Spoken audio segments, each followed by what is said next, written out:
আজকে বিশেষ করে আমার কল্যাণপুর বিধানসভার অন্তর্গত এই অমরকরণী প্রবন্ধকর পঞ্চায়েত বাতেখার বাসিন্দা বিশেষ করে অত্যন্ত দুঃখজনক।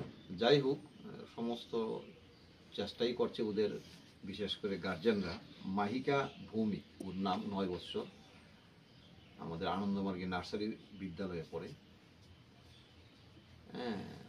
ব্যতিক্রমী, ঠিক আছে, সুগার সবারই হয় যারা বয়স্ক মানুষ, কিন্তু এর মধ্যে ওই বাচ্চাটার সেই রোগের সুগার রোগ, এবং সুগারটা দীর্ঘদিন ধরেই জন্মের পর থেকে সেটা বিভিন্নভাবে পরীক্ষা নিরীক্ষার মধ্যে পাওয়া গেছে। তারপর থেকেই স্বয়ং সম্পূর্ণ পরিবার কিন্তু বারবারই চেন্নাই যাওয়ার কারণে ওকে চিকিৎসা করে সুস্থ করে তোলার জন্য একদম চেষ্টা করছে, কিন্তু তারপরেও তারা অর্থনৈতিক স্বাভাবিক দুর্বল হবে যে কোনো পরিবারে বারবার চেন্নাইতে যাওয়াটা কষ্টকর ব্যাপার।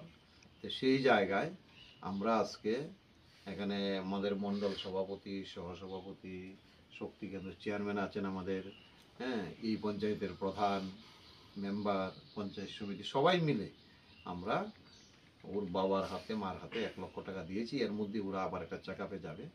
আমরা আশা করি যত দিন দিন বড় হবে আস্তে আস্তে সেটা সেরে যাবে, এবং আগামী দিন তার সুন্দর ভবিষ্যৎ যাতে গড়ে ওঠে তার জন্য আমরা সকলে মিলে ঠাকুরের কাছে প্রার্থনা করব। এবং আমার বিশ্বাস আগামী দিন, এবং পড়াশোনা তো ভালো, এবং নিশ্চিত সে তার সুন্দর ভবিষ্যৎ করবে। ঠাকুরের আশীর্বাদ ওর উপর থাকবে।